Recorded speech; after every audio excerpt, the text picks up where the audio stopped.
Salute സുഹൃത്തുക്കളെ. 2018 April മാസം കണ്ണൂര് പിണറായി എന്ന് പറയുന്ന സ്ഥലത്ത് വളരെ ദാരുണമായ ചില കൊലപാതകങ്ങൾ നടന്നു. ഒരു വീട്ടിലെ 9 വയസ്സുള്ള ഒരു പെൺകുട്ടി ഐശ്വര്യ കുറച്ചു മാസങ്ങൾക്ക് മുമ്പ് മരിച്ചു. അതിനുശേഷം 65 വയസ്സ് പ്രായമുള്ള കമലമ്മ എന്ന് പറയുന്ന സ്ത്രീ മരിച്ചു.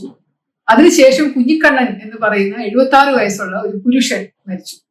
ആകെ അവശേഷിച്ചത് ഈ കുഞ്ഞിക്കണ്ണന്റെയും കമലയുടെയും മോളും ഐശ്വര്യയുടെ അമ്മയുമായിട്ടുള്ള സൗമ്യ എന്നു പേരുള്ള കുട്ടി മാത്രമാണ്.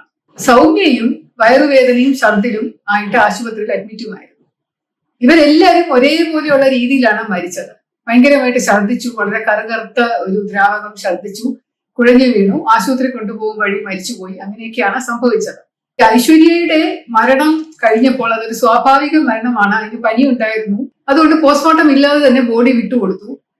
ഇതിന് 2-3 മാസങ്ങൾക്ക് ശേഷം ഈ സൗമ്യയുടെ അമ്മ പെട്ടെന്ന് മരണപ്പെട്ടു. അതും ഇതുപോലെ തന്നെയുള്ള സിംറ്റംസ് ആയിരുന്നു. ഛർദിക്കുന്നു, വയറുവേദന എടുക്കുന്നു, കുഴഞ്ഞു വീഴുന്നു. അവസാനം ആ സ്ത്രീയും മരിക്കുന്നു.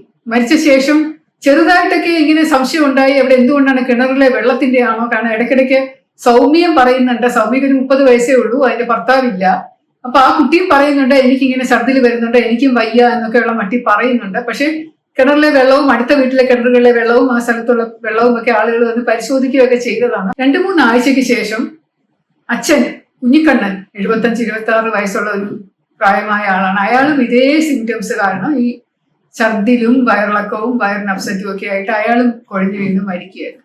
അപ്പൊ ഈ 3 മരണങ്ങൾ അടുത്തടുത്ത് ഉണ്ടായപ്പോൾ ആൾക്കാർക്കൊക്കെ ആകപ്പാടെ വലിയ സംശയമായി. സൗമ്യയുടെ ഒരു സിസ്റ്ററുണ്ട്, കുറച്ച് ദൂരെ താമസിക്കുന്ന, അടുത്ത വീട്ടുകളിലുള്ള ആൾക്കാരൊക്കെ ഉണ്ട്. അവരൊക്കെ കൂടി ചേർന്ന് പോസ്റ്റ്മോർട്ടം വേണം എന്ന് പറഞ്ഞ് നിർബന്ധിച്ച്. ഇപ്പൊ അമ്മയുടെ പോസ്റ്റ്മോർട്ടം നടത്താൻ നേരത്ത് സൗമ്യ പറഞ്ഞു എന്ന് പറയുന്നുണ്ട്, എന്തിനാണ് എന്റെ അമ്മയെ വെറുതെ കീറി മുറിക്കുന്നത്, വേണ്ട എന്നൊക്കെ പറഞ്ഞു എന്നൊക്കെയുള്ള പത്രവാർത്തകൾ ഞാനും കണ്ടതാണ്. പക്ഷെ ഇത് സത്യമാണോ അല്ലയോ എന്ന് എനിക്കറിയില്ല. എന്തായാലും അമ്മയുടെ പോസ്റ്റ്മോർട്ടം നടത്തിയിരുന്നു, അച്ഛന്റെയും പോസ്റ്റ്മോർട്ടം നടത്തിയിരുന്നു. അമ്മയുടെ പോസ്റ്റ്മോർട്ടം ചെയ്തപ്പോൾ ശരീരത്തിനകത്ത് അലൂമിനിയം ഫോസ്ഫേറ്റ്, അതായത് എലിവിഷത്തിന്റെ ഒരു ഭാഗമാണ്. അപ്പൊ അത് കണ്ടു എന്ന് പറയുന്നുണ്ട്. അതുപോലെ അച്ഛന്റെ പോസ്റ്റ്മോർട്ടവും ചെയ്തപ്പോഴും ഇങ്ങനെ എലിവിഷം വയറിനകത്തുണ്ട് എന്ന് പറയുന്നു. അപ്പൊ അങ്ങനെ ഈ 2 പേരും ഒരുപോലെ എലിവിഷം അകത്ത് ചെന്ന് മരിച്ചതാണ്, സൂയിസൈഡ് ആവാൻ ഒരു വഴിയും ഇല്ല എന്ന് പറഞ്ഞ് നോക്കുമ്പോൾ സൗമ്യയും ഇതുപോലെ വയറിളക്കവും അസുഖവും ഛർദിലുമായിട്ട് ആശുപത്രിയിൽ കിടക്കുകയാണ്. അപ്പൊ അതുകൊണ്ട് സൗമ്യയും കൂടെ അങ്ങനെ അതുപോലെയുള്ള അസുഖം വന്നതായിരിക്കും എന്നൊക്കെയുള്ള ആദ്യ ധാരണ മാറിക്കൊണ്ട് പെട്ടെന്ന് ഒരു ദിവസം പോലീസ് ഓട്ടോറിക്ഷയിൽ പോയി അവരെ ഹോസ്പിറ്റലിൽ നിന്ന് അറസ്റ്റ് ചെയ്തുകൊണ്ട് പോവുകയായിരുന്നു. അങ്ങനെ ഏകദേശം ഒരു 10-12 മണിക്കൂറോളം പോലീസ് സ്റ്റേഷനിൽ വെച്ച് ചോദ്യം ചെയ്തതിന് ശേഷം പിന്നീട് 24-ാം തീയതിയോ മറ്റോ, ഏപ്രിൽ 24-ാം തീയതി ആണെന്ന് തോന്നുന്നു, പത്രങ്ങളിലൂടെ വന്നു ഈ സൗമ്യ കുട്ടികളെയും അച്ഛനെയും അമ്മയും കൊന്നതാണ് എന്ന് പോലീസിനോട് സമ്മതിച്ചു. കുട്ടികൾ എന്ന് പറഞ്ഞു കഴിഞ്ഞാൽ നേരത്തെ 2012 സൗമ്യയുടെ ഏറ്റവും ഇളയ മകൾ 1.5 വയസ്സുള്ള കീർത്തന എന്ന് പറയുന്ന കുട്ടിയും മരണപ്പെട്ടു. അതും ഇതേ ഒരു ഛർദിലും വയറിളക്കവും ഒക്കെ ആയിട്ട് പനി വന്ന് മരിച്ചു എന്നാണ് പറഞ്ഞിരുന്നത്. ആ കുട്ടിക്കും പോസ്റ്റ്മോർട്ടം ചെയ്തിരുന്നില്ല. അവസാനം ഈ സംശയം ബലപ്പെട്ടപ്പോൾ 9 വയസ്സുള്ള കുഞ്ഞ് ഐശ്വര്യയുടെ മൃതദേഹം പുറത്തെടുത്ത് എക്സ്ഹുമേറ്റ് ചെയ്ത് അതും ഇതുപോലെ പോസ്റ്റ്മോർട്ടത്തിന് വിധേയമാക്കി. പക്ഷെ അപ്പോഴേക്കും അമോണിയം ഫോസ്ഫേറ്റിന്റെ അവശിഷ്ടങ്ങളൊന്നും കാണാൻ സാധിച്ചില്ല എന്ന് പറയുന്നു. പക്ഷേ സൗമ്യ ഈ മർഡേഴ്സ് സമ്മതിച്ചു എന്നുള്ള നിലയിൽ പോലീസിന്റെ പത്രവാർത്തയൊക്കെ വരികയും ചെയ്തു. വളരെ മിടുക്കിയായിട്ടുള്ള ഒരു IPS ഓഫീസറാണ് ഈ കേസിന്റെ അന്വേഷണം നടത്തിയിരുന്നത്, ചൈത്ര തെരേസ ജോൺ IPS. അപ്പൊ തീർച്ചയായിട്ടും സൗമ്യ ഈ കുറ്റം ചെയ്തതായിട്ട് അംഗീകരിച്ച് അക്സെപ്റ്റ് ചെയ്ത് കൺഫെഷനൊക്കെ നടത്തിയതാണ് എന്ന് എനിക്കും പൂർണ്ണ വിശ്വാസമുണ്ട്. ഞാൻ കഴിഞ്ഞ എപ്പിസോഡിൽ പറഞ്ഞിരുന്നു, ഇവരോട് എനിക്കൊന്ന് സംസാരിക്കണം എന്നുള്ള ഒരു ആഗ്രഹം ഉണ്ടായിരുന്നു, നടന്നില്ല എന്നുള്ളതാണ്. പോലീസിന്റെ ചോദ്യം ചെയ്യലൊക്കെ കഴിഞ്ഞ ശേഷം മെയ് മാസം ആയപ്പോഴേക്കും സൗമ്യയെ കണ്ണൂര് വനിതാ ജയിലിൽ കൊണ്ടുവന്നു. അപ്പൊ അവിടെ ഇട്ട ശേഷവും അവർക്ക് ഇടയ്ക്കിടയ്ക്ക് ഇങ്ങനെ അസുഖം വരുന്നുണ്ട്, വയറിളക്കം, ഛർദില്, വല്ലാത്ത ബ്ലീഡിങ് ഉണ്ട് എന്നൊക്കെ പറഞ്ഞ് എന്നും ഓരോ പ്രശ്നങ്ങളായിരുന്നു എന്ന് പറയുന്നുണ്ട്. അപ്പൊ ഞാൻ അടുത്ത പ്രാവശ്യം കണ്ണൂര് പോകുമ്പോൾ ഇവരോട് ചോദിക്കണം, സംസാരിക്കണം എന്ന് എനിക്ക് ആഗ്രഹമുണ്ടായിരുന്നു. പക്ഷെ നിർഭാഗ്യം എന്ന് പറയട്ടെ, ഓഗസ്റ്റ് മാസമായപ്പോഴേക്കും ഈ സൗമ്യ ജയിലിന്റെ വളപ്പിലെ ഒരു കശുമാവിനകത്ത് തൂങ്ങിച്ചെത്തു. അവിടെ തന്നെ ഒരു ചുരിദാറിന്റെ ഷോള് ഉപയോഗിച്ചുകൊണ്ട് കുടുക്കിട്ട് അതിനകത്ത് കഴുത്ത് കുടുക്കിട്ട് ചാവുകയായിരുന്നു. കുറച്ച് പ്രയാസമുള്ള കാര്യമാണ്. അതെങ്ങനെയാണ് ചെയ്തത് എന്നുള്ളത് പിന്നീട് അന്വേഷണമൊക്കെ വന്നിട്ടുണ്ടായിരുന്നു. പക്ഷെ ആദ്യമായിട്ടാണ് ഞാൻ ജയിൽ DGP ആയിരുന്നപ്പോ ഇതുപോലെ ഒരു മരണം അവിടെ ഉണ്ടാകുന്നത്. തിരുവനന്തപുരം സെൻട്രൽ ജയിലിൽ ഒരാൾ ഇങ്ങനെ ഇതുപോലെ അറ്റംപ്റ്റ് നടത്തിയിരുന്നു. അയാൾ ഇങ്ങനെ ജയിലിന്റെ മുകളിൽ കയറുന്നുണ്ട്, ഇപ്പൊ ചാടും എന്ന് പറഞ്ഞുകൊണ്ട് ഏറ്റവും മുകളിലുള്ള സ്ഥലത്ത് കയറുന്നുണ്ട്. അങ്ങനെ ചെയ്തിട്ടുള്ള ഒരു സംഗതിയുണ്ട്. ഇപ്പൊ തിരുവനന്തപുരം സെൻട്രൽ ജയിലിൽ വളരെ പ്രശസ്തമാണ്. നിങ്ങൾ അതിന്റെ പടങ്ങളൊക്കെ നോക്കിയാൽ അറിയാം. നടുക്കൊരു വലിയ ടവർ ഉണ്ട്. അപ്പൊ ആ ടവറിന്റെ മുകളിൽ മണി കെട്ടിയിട്ടുണ്ട്. പണ്ട് ഈ ടവറിലോട്ടൊക്കെയുള്ള എൻട്രൻസ് എന്ന് പറയുന്നത് അടച്ചിട്ടൊന്നുമില്ല. അപ്പൊ ഒരുപാട് നാളുകൾക്ക് മുമ്പ് ഒരു തടവുപുള്ളി ഈ പടിയൊക്കെ കയറി മുകളിലോട്ട് പോയി അയാളെ പിടിക്കാനായിട്ട് മുകളിൽ പോയ ഒരാളുമായിട്ട് ഉന്തും തള്ളും ഉണ്ടായിട്ട് ആ ജയിൽ ഓഫീസറിനെ മുകളിൽ നിന്ന് താഴെ ഇട്ട് അയാൾ മരിച്ചുപോയ ഒരു സംഭവം ഉണ്ടായിട്ടുണ്ട്. അപ്പൊ അതിനുശേഷം അവിടെയൊക്കെ നല്ലപോലെ അടച്ചു കെട്ടി അകത്തോട്ടൊന്നും മുകളിലോട്ടൊന്നും ആർക്കും പോകാൻ പറ്റത്തില്ല. എനിക്കൊക്കെ പോകാൻ പറ്റും, ഞാൻ മണിവരെയൊക്കെ പോയിട്ടുണ്ട്. സാധാരണ ആൾക്കാർക്കൊന്നും കയറാൻ പറ്റാത്ത രീതിയിൽ അടച്ചു വെച്ചിരിക്കുകയാണ്. ഗ്രില്ലൊക്കെ ഇട്ടിട്ടുണ്ട്. ഇയാൾ അതല്ല, അതിന്റെ വേറൊരു വലിയൊരു കെട്ടിടത്തിന്റെ മുകളിൽ കയറിയിട്ട് അതിന്റെ മുകളിൽ നിന്ന് ചാടും എന്ന് പറഞ്ഞ് ഭീഷണിപ്പെടുത്തി അവസാനം ഒരു സൈക്കോളജിസ്റ്റ് ഒക്കെ വന്ന് അയാളോട് കുറെ നേരം സംസാരിച്ച ശേഷമൊക്കെയാണ് മയപ്പെടുത്തിയാണ് താഴോട്ട് ഇറക്കിയത്. അപ്പൊ അവിടുന്ന് അയാൾ മരത്തിലോട്ട് ചാടും, മരത്തിൽ നിന്ന് ഞാൻ എന്റെ മുണ്ടൂരി കെട്ടും എന്നൊക്കെ പറഞ്ഞ് അങ്ങനെ ഒരു ഭീഷണിയൊക്കെ മുഴക്കിയായിരുന്നു. സൂയിസൈഡുകളൊന്നും നടന്നിട്ടില്ല ആ 3 വർഷത്തോളം കാലാവധി ഞാൻ ഇവിടെ ജയിലിൽ DGP ആയിരുന്നു. അപ്പൊ ഇതുപോലൊരു വനിതാ തടവുകാരി മരിച്ചു എന്ന് പറയുന്നത് വലിയ ഷോക്കായിരുന്നു. ഇതിനെപ്പറ്റി അന്വേഷിക്കാനായിട്ട് ഞാൻ അവിടെ ചെന്നിരുന്നു. കണ്ണൂർ ചെന്ന് അവിടുത്തെ സൂപ്രണ്ടിനെയും അവിടുത്തെ ജയിൽ ഓഫീസേഴ്സിനെയും ഒക്കെ സസ്പെൻഡ് ചെയ്തു. പക്ഷെ അവസാനം വലിയ പ്രശ്നമായി, എനിക്കെതിരെയും പരാതിയൊക്കെ പോയി. സൂപ്രണ്ടിന്റെ ചാർജുള്ള ഒരു ഓഫീസറായിരുന്നു. അപ്പൊ അവരവിടെ പോയിരുന്നില്ല, അവരെ അറിയിച്ചിട്ടും തിരിഞ്ഞു നോക്കിയില്ല എന്നൊക്കെയുള്ള കുറെ അനാസ്ഥയൊക്കെ ഉള്ളത് കൊണ്ടാണ് സസ്പെൻഡ് ചെയ്തത്. പക്ഷെ അവർ അസോസിയേഷന്റെ ഒരു വ്യക്തിയായത് കൊണ്ട് അസോസിയേഷൻ എല്ലാം കൂടെ അത് പിടിച്ച് അത് വലിയ കാര്യമൊക്കെ ആയിട്ട് മാറ്റി അവസാനം അവരെ ഗവൺമെന്റിൽ നിന്ന് റീഇൻസ്റ്റേറ്റ് ചെയ്തെന്നാണ് എനിക്ക് തോന്നുന്നത്. വലിയ കാര്യമായിട്ടൊന്നും നടന്നില്ല. അനാസ്ഥ തന്നെ ആയിരുന്നു. കാരണം ഒരു മർഡർ കേസിലെ പ്രതി എന്ന് പറയുമ്പോൾ നമ്മൾ ഒരുപാട് സൂക്ഷിക്കണം. കൂടാതെ ഇതുപോലെ സൂയിസൈഡൽ ടെൻഡൻസി നേരത്തെ കാണിച്ചിരുന്ന റാറ്റ് പോയിസൺ അവരും കഴിച്ചിരുന്നു.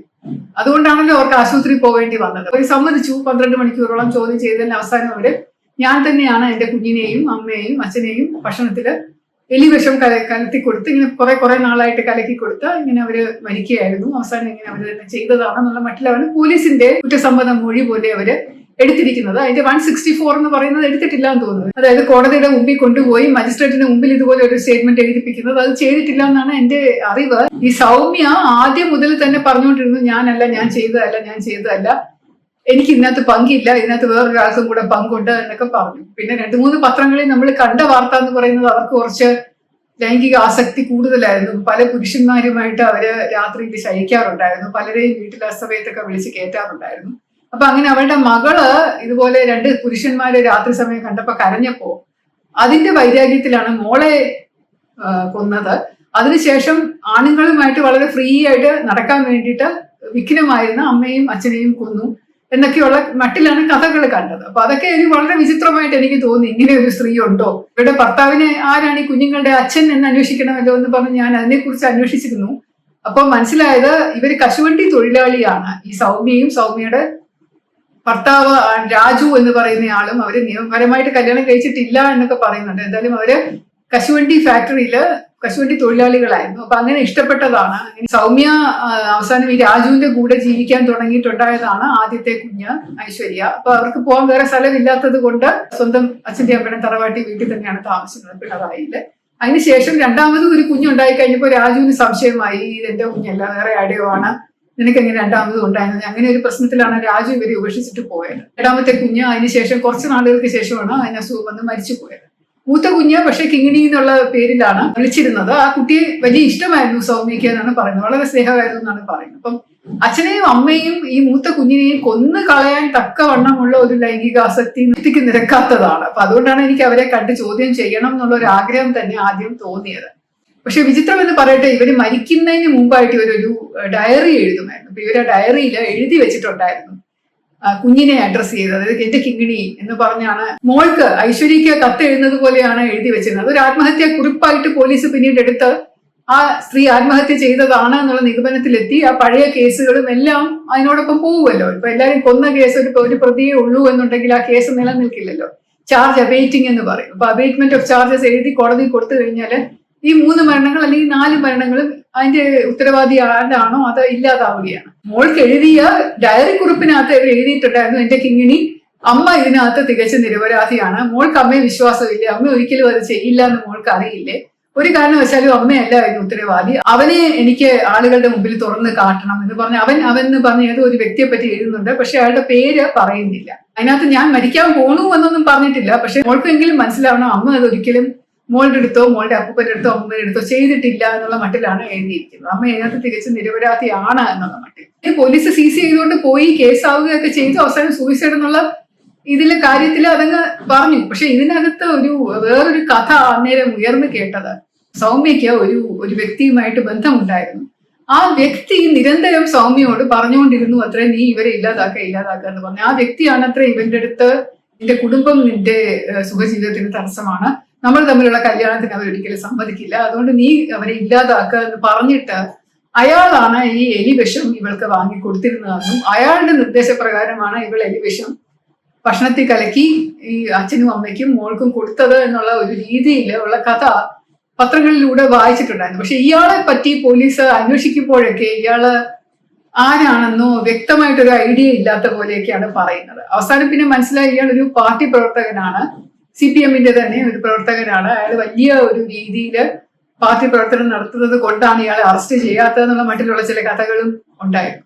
പക്ഷെ എല്ലാം കൂടെ കൊണ്ട് നോക്കുമ്പോൾ എനിക്ക് ഈ സൗമ്യയോട് ചോദിച്ചു കഴിഞ്ഞാൽ കാര്യങ്ങൾ കുറച്ചും കൂടെ വിശദമായിട്ട് മനസ്സിലാവുന്നുള്ളൊരു തോന്നൽ മനസ്സിൽ കിടന്നിരുന്നു. പക്ഷെ അതിന് ഒരു നിരാശ ഉണ്ടാക്കിക്കൊണ്ട് സൗമ്യ സ്വയം ജീവിതം അവസാനിപ്പിക്കുകയായിരുന്നു. വെറും 3 മാസം മാത്രമാണ് ജയിലിൽ സൗമ്യ കിടന്നത്. മെയ്യില് അവിടെ കൊണ്ടുവന്നു. മെയ് 15, 16 ഒക്കെ ആയപ്പോഴാണ് സൗമ്യ അവിടെ ജയിലിലേക്ക് കൊണ്ടുവന്നത്.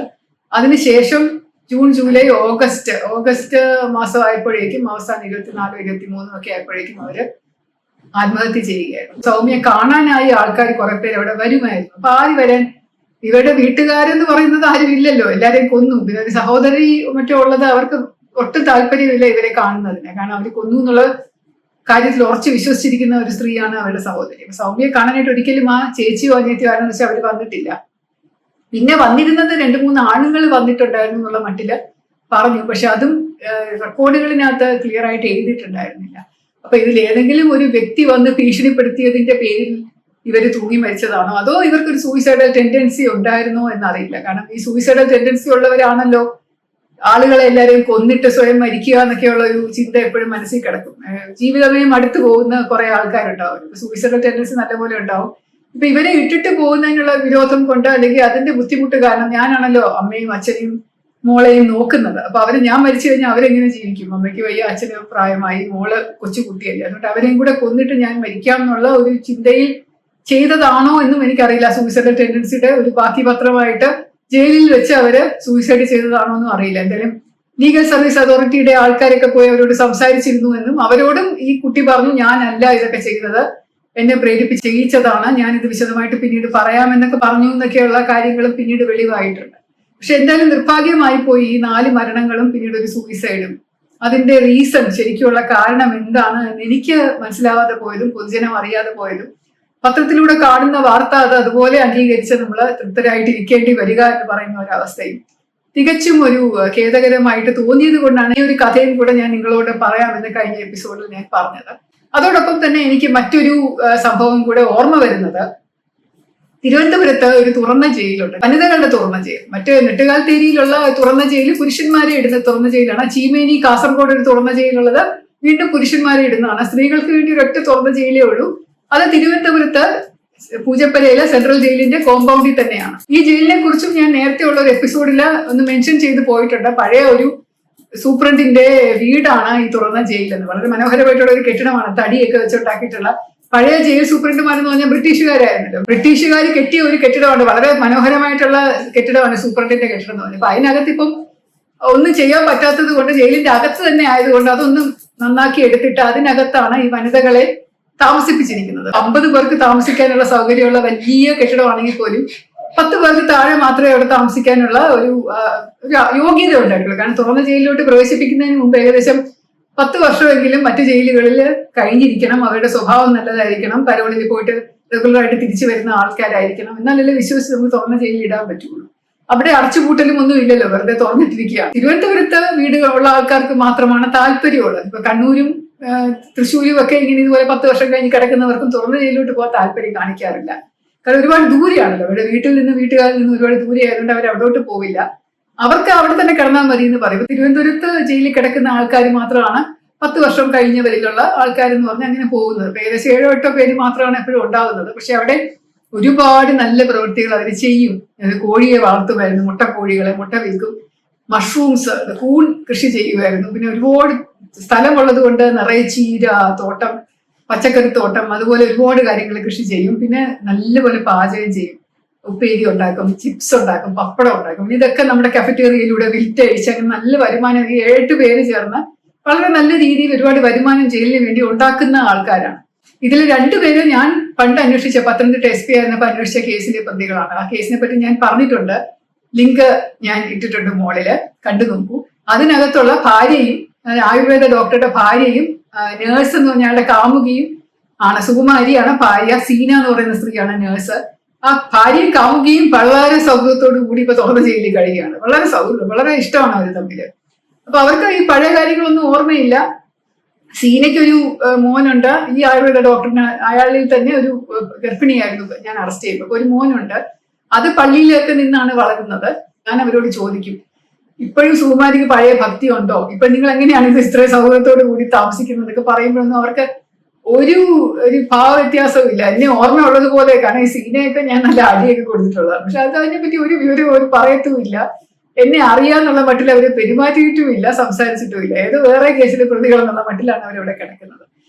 സൗമ്യയെ പോലെ ഒരു കുട്ടി അതിനകത്ത് കിടപ്പുണ്ട്, തുറന്ന ജയിലിൽ കിടപ്പുണ്ട്. ഇപ്പൊ ഈ സൗമ്യയുടെ സംഭവം കേൾക്കുമ്പോഴും പിന്നീട് വന്ന ഈ ജോളി കൂടത്തായി ഈ ഫാമിലിയിലെ മുഴുവൻ ആൾക്കാരെ കൊന്ന ജോളിയുടെ കേസ് കാണുമ്പോഴും ഞാൻ ഈ സൗമ്യയുടെ കേസ് പോലെ ആണല്ലോ ഒരു ചിന്ത എനിക്ക് വന്നിട്ടുണ്ട്. ഈ തുറന്ന ജയിലിൽ കിടക്കുന്ന ഒരു സ്ത്രീ, അവരുടെ പേരിലുള്ള കുറ്റം എന്ന് പറയുന്നത് ഇവര് കുടുംബത്തിലുള്ള എല്ലാവരെയും കൊന്നു എന്നാണ്. വിഷം കൊടുത്ത് ചോറിൽ വിഷം കലർത്തി കൊന്നു എന്നാണ് അവർക്ക് എതിരെയുള്ള കേസ്. അപ്പൊ അതിനകത്തൊരു 5 പേരെങ്ങാണ്ട് ഇതുപോലെയുണ്ട്. 5 സ്വന്തം കുടുംബത്തിലുള്ള അമ്മയും അച്ഛനും ചേച്ചിയും ചേച്ചിയുടെ മകനും പിന്നെ ചേച്ചിയുടെ ഭർത്താവും ഒക്കെ ആയിട്ട് കുറെ പേര്, 5-6 പേരെ എല്ലാരെയും കൂടെ കൊന്നത് ഇവളാണ് എന്നുള്ള ഒരു ധാരണയിലാണ് ഇവരെ അറസ്റ്റ് ചെയ്തിരിക്കുന്നത്. ഇവരുടെ കൂടെ വേറൊരു ആളെയും കൂടെ, ചേച്ചിയുടെ ഭർത്താവ് മരിച്ചിട്ടില്ല എന്ന് തോന്നുന്നു, അപ്പൊ അയാളും പ്രതിയാണ്. അപ്പൊ ചേച്ചിയുടെ ഭർത്താവും ഇവളും തമ്മിലുള്ള അവിഹിത ബന്ധത്തിന്റെ പേരിൽ ഇവരെല്ലാരും കൊല്ലാൻ വേണ്ടിയിട്ടുള്ള, എല്ലാവർക്കും വിഷം കൊടുത്ത് കൊന്നതാണ് എന്നുള്ള മട്ടിലാണ് ഇവർക്കെതിരെയുള്ള കേസ്. പക്ഷെ ഞാൻ ഈ സ്ത്രീയോട് സംസാരിക്കുമ്പോൾ അവര് പറയുന്നത്, മാഡം അങ്ങനെയല്ല നടന്നിരിക്കുന്നത്, ഞാനും ഈ ചേട്ടനെ പോലെയാണ് ഞാൻ ഇയാളുമായിട്ട് ഒരു യാതൊരു അവിഹിത ബന്ധവും ഇല്ല. ചേട്ടനാണ് എന്റെ ചേച്ചിയുടെ ഭർത്താവ് എന്ന് പറഞ്ഞാൽ എന്റെ ചേട്ടന്റെ സ്ഥാനമാണ്. അപ്പൊ ചേച്ചിയെ വളരെ ജീവനുമാണ്, ചേച്ചിയുടെ മകനെയും ജീവനാണ്. പക്ഷെ ഞങ്ങൾ എല്ലാവരും കൂടി ഒരു കൊച്ചു കുടിലാണ് താമസിക്കുന്നത്. അച്ഛനും അമ്മയും ചേച്ചിയും ചേച്ചിയുടെ ഭർത്താവും കുഞ്ഞും ഞാനും. ആ ഒരു സ്ഥലമേ ഉള്ളൂ. എല്ലാവരും കൂലി വേല ചെയ്യുന്ന പണിക്കാരും പാവപ്പെട്ട വീട്ടിലേക്ക് ആൾക്കാരാണ്. അപ്പൊ അങ്ങനെ ദാരിദ്ര്യം കൊണ്ട് വളരെ കഷ്ടപ്പെട്ട് ഇവർക്ക് ഒരു ദിവസം ചേട്ടന് വയ്യാതാവുമ്പോഴോ അല്ലെങ്കിൽ കാലിൽ എന്തോ ആക്സിഡന്റ് വന്ന് കിടന്നപ്പോഴോ ഒന്നും പൈസ കിട്ടാനില്ലാതെ ഇവര് പോയി തെണ്ടി പല വീടുകളിൽ നിന്ന് ജോലി ചെയ്ത് കൊണ്ടുവരുന്ന കാശ്. പക്ഷെ ഒരുപാട് കടമുണ്ട്. നേരത്തെ ചേച്ചിയുടെ കല്യാണത്തിന്റെ ഉള്ള ഒരുപാട് കടമുണ്ട്, അച്ഛന്റെ ചികിത്സയ്ക്കായിട്ട് വാങ്ങിയ കടമുണ്ട്. അപ്പൊ ആ കടക്കാരുടെ ശല്യവും പിന്നെ താമസിക്കുന്ന വീട് തന്നെ വാടക വീടാണ്. അപ്പൊ അതിന് വാടക കൊടുത്തില്ല, ഇറങ്ങണം എന്ന് പറഞ്ഞുള്ള ബഹളവും അങ്ങനെയൊക്കെയുള്ള ഒരുപാട് പ്രശ്നങ്ങൾ ഉണ്ടായപ്പോ എല്ലാവരും കൂടെ ഒരു തീരുമാനം എടുത്തതാണ്, നമുക്ക് എല്ലാവർക്കും കൂടെ മരിക്കാം എന്ന് പറഞ്ഞ് തീരുമാനം എടുത്ത് അങ്ങനെ വിഷം വാങ്ങിച്ചുകൊണ്ട് വന്ന്, ചേട്ടൻ തന്നെ വിഷം വാങ്ങിച്ചുകൊണ്ട് വന്ന് എല്ലാവരും കൂടെ ഒരു മുറിയിലിരുന്ന് അനിയനെയും കൊച്ചിനെയും എല്ലാവരുടെ കൂടെ പറഞ്ഞിട്ട് ഇങ്ങനെ വിഷം കലക്കി ചോറിൽ കലക്കി കഴിച്ചു. എല്ലാവരും കൂടി ഇരുന്ന് ഒരുമിച്ചിരുന്ന് കഴിച്ചിട്ട് ഇവര് ഈ മരണവെപ്രാളം വരുമല്ലോ, മരണവെപ്രാളത്തിന്റെ പുറത്ത് ഒരാള് ഇറങ്ങിപ്പോയി വെള്ളത്തിനകത്ത് ചാടി. ചേച്ചിയോ മറ്റോ ആണെന്ന് തോന്നുന്നു, വെള്ളത്തിനകത്തോട്ട് ചാടി. അപ്പൊ ചേച്ചിയെ ഈ വെള്ളത്തിൽ ചാടിയല്ലോ എന്നുള്ള വിഷമത്തില് ചേട്ടനും കൂടെ പുറകെ ചാടി. അപ്പൊ അതിന്റെ കൂട്ടത്തില് ഈ സ്ത്രീ, അതായത് അറസ്റ്റ് ചെയ്യപ്പെട്ട സ്ത്രീ നോക്കിയപ്പോൾ വീട്ടിനകത്തുനിന്ന് രക്ഷിക്കണേ എന്ന് പറഞ്ഞ് അമ്മ കടന്ന് വിളിക്കുന്നു, എനിക്ക് കുറച്ച് വെള്ളം എന്ന് പറഞ്ഞ് വിളിക്കുന്നു. അപ്പൊ അങ്ങനെ ഇവര് മരിക്കുന്നില്ല. അപ്പൊ വിഷം കഴിച്ചെങ്കിലും അത് അപര്യാപ്തമായിരുന്നു. കുറച്ച് എല്ലാവർക്കും കൂടെയുള്ള വിഷം ഉണ്ടായിരുന്നില്ല, അപര്യാപ്തമായിരുന്നത് കൊണ്ട് എല്ലാവരും കൂടെ അലർച്ചയാണ്. കുഞ്ഞും കിടന്നലറുന്നു, അമ്മ കിടന്നലറുന്നു, അങ്ങനെ എല്ലാവരും കൂടെ കിടന്ന് ബഹളം തുടങ്ങിയപ്പോഴേക്കും സഹിക്കാൻ വയ്യാതെ ഈ ഇളയതും കൂടെ എങ്ങനെയെങ്കിലും ചാവാന്ന് പറഞ്ഞ് അതും കൂടെ അമ്മയ്ക്ക് അനങ്ങാൻ വയ്യ, കാലിലെന്തോ അസുഖമുള്ളതുകൊണ്ട് അനങ്ങാൻ വയ്യ. മോൻ കുറച്ച് ചെറുതായത് കൊണ്ട് അത് കഴിച്ച വിഷം അതിന് പര്യാപ്തമായി തോന്നുന്നത് കുറച്ച് കഴിഞ്ഞപ്പോഴേക്കും മരിച്ചു തോന്നുന്നു. ഈ സ്ത്രീയും കൂടെ പോയി ഞാൻ കിണറ്റിലെ വെള്ളം കുടിച്ചെങ്കിലും ചാവാന്ന് പറഞ്ഞിട്ട് ചാടിയിട്ട് അതിന്റെ കാല് പക്ഷെ കയറിലെങ്ങാണ്ട് കുടുങ്ങി, അത് വെള്ളത്തിലോട്ട് വീഴാതെ അങ്ങനെ കിടന്നുപോയി. അപ്പൊ ഈ ബഹളം കേട്ട ആൾക്കാർ എല്ലാവരും കൂടെ ഓടി. രാത്രിയിലാണ് സംഭവം, പക്ഷെ കുറെ കഴിഞ്ഞപ്പോൾ ആൾക്കാർ എല്ലാവരും കൂടെ ഓടി വന്ന് ഫയർഫോഴ്സിനെയൊക്കെ വിളിച്ച് നോക്കുമ്പോഴേക്കും അമ്മ കിടന്ന്, അപ്പോഴും മരിക്കാതെ കിടന്ന് അമ്മ പറയുന്നുണ്ട്, ഞങ്ങളെ കൊന്നേ എന്ന് കിടന്ന് വിളിക്കുന്നുണ്ട്. അപ്പൊ അതിന്റെ ബേസിസിലാണ് ഇതൊരു കൊലപാതകം എന്നുള്ള മട്ടില് പോലീസ് എടുത്തത്. കൊന്നതല്ല, ശരിക്കും എല്ലാവരും കൂടി ഇരുന്ന് വിഷം കഴിച്ചതാണ്. ഈ സ്ത്രീ അവസാനം ഈ കാല് കുടുങ്ങി കിടന്നുകൊണ്ട് അതിനെ പൊക്കിയെടുത്തു. ആ കയറിൽ തന്നെ പിടിച്ചു കിടന്നത് കൊണ്ട് ആ ഭർത്താവിനെയും ചേച്ചിയുടെ ഭർത്താവിനെയും പൊക്കിയെടുത്തു. ചേച്ചിയും മരിച്ചു വെള്ളത്തിനകത്ത് വീണ്, അമ്മയും മരിച്ചു, കുഞ്ഞും മരിച്ചു, ചേച്ചിയുടെ കുട്ടി മരിച്ചുപോയി. അപ്പൊ അങ്ങനെ ഇത്രയും പേരെ കൊന്നത് ഈ അനിയത്തിയും ഭർത്താവും ചേച്ചിയുടെ ഭർത്താവും തമ്മിലുള്ള അവിഹിതം കാരണമാണെന്നുള്ള കഥ പിന്നീട് ഉണ്ടാക്കുകയാണ്. അങ്ങനെ അല്ലേ എന്ന് ചോദിച്ചുകൊണ്ട് പോലീസ് ഞങ്ങളെ ഒരുപാട് അടിച്ച് സമ്മതിപ്പിച്ചതാണ് എന്നൊക്കെയുള്ള മട്ടിൽ ആ സ്ത്രീ അത് പറഞ്ഞത് എനിക്കിപ്പോഴും നല്ല ഓർമ്മയുണ്ട്. ഇത് അവരുടെ ഭാഗത്തു നിന്നുള്ള കഥയാണ്, ശരിക്കും എന്താണെന്നുള്ളത് എനിക്കറിയില്ല. ചിലപ്പോൾ പോലീസ് പറഞ്ഞു തന്നെ ആയിരിക്കും ശരി. എന്നിരുന്നാലും എനിക്ക് ഈ ഒരു കുറ്റബോധം ഇങ്ങനെ മനസ്സിൽ, സൗമ്യ കേസ് എന്ന് പറയുമ്പോൾ, പിണറായിലെ സൗമ്യ എന്ന് പറയുമ്പോൾ എനിക്ക് മനസ്സിൽ ഇപ്പോഴും അയ്യോ ഞാൻ അതിന്റെ ജീവൻ വേണമെങ്കിൽ രക്ഷിക്കായിരുന്നു, അതിന്റെ കഥ എന്താണ് ശരിക്കും എന്നുള്ളത് ചിലപ്പോൾ ചോദിച്ചാൽ അത് എന്നോട് പറഞ്ഞേനെ എന്നൊരു ചിന്ത എന്റെ മനസ്സിൽ ഇപ്പോഴും കിടപ്പുണ്ട്. അത് അതിന്റെ ജീവനെങ്കിലും രക്ഷിക്കാൻ പറ്റിയേനെ എന്ന്. പക്ഷെ ഒരു വിധത്തിൽ നോക്കിയാൽ അത് മരിച്ചു പോയാൽ നന്നായി, കാരണം ശിക്ഷിച്ചാൽ എന്തായാലും വധശിക്ഷ അതിന് കിട്ടുമായിരുന്നു. അപ്പൊ അങ്ങനെയൊക്കെയാണ് നമ്മുടെ സമൂഹത്തിൽ നടക്കുന്ന കാര്യങ്ങൾ. ഇതൊക്കെ ഇതുപോലെ ഒരുപാട് വിഷമവും വേദനയും അനുഭവിക്കുന്ന എത്രയോ പേരുണ്ട്. ഒരു ചെറിയ വിഷമത്തിന്റെ പേരിൽ ആത്മഹത്യ ചെയ്യുകയൊക്കെ ചെയ്യുന്ന എത്രയോ പേരുണ്ട്. അതുകൊണ്ട് എല്ലാവരെയും നമുക്ക് രക്ഷിക്കാൻ പറ്റില്ലെങ്കിലും ഇതുപോലെയുള്ള കഥകളെങ്കിലും നമ്മളെ ഒരു ഉൾക്കണ്ണ തുറപ്പിക്കുകയും ഒരു പാഠം പഠിപ്പിക്കുകയും ഒക്കെ ചെയ്യേണ്ടതാണ് എന്ന് നമ്മളൊക്കെ തിരിച്ചറിയണം. സസ്നേഹം, ശ്രീലേഖ.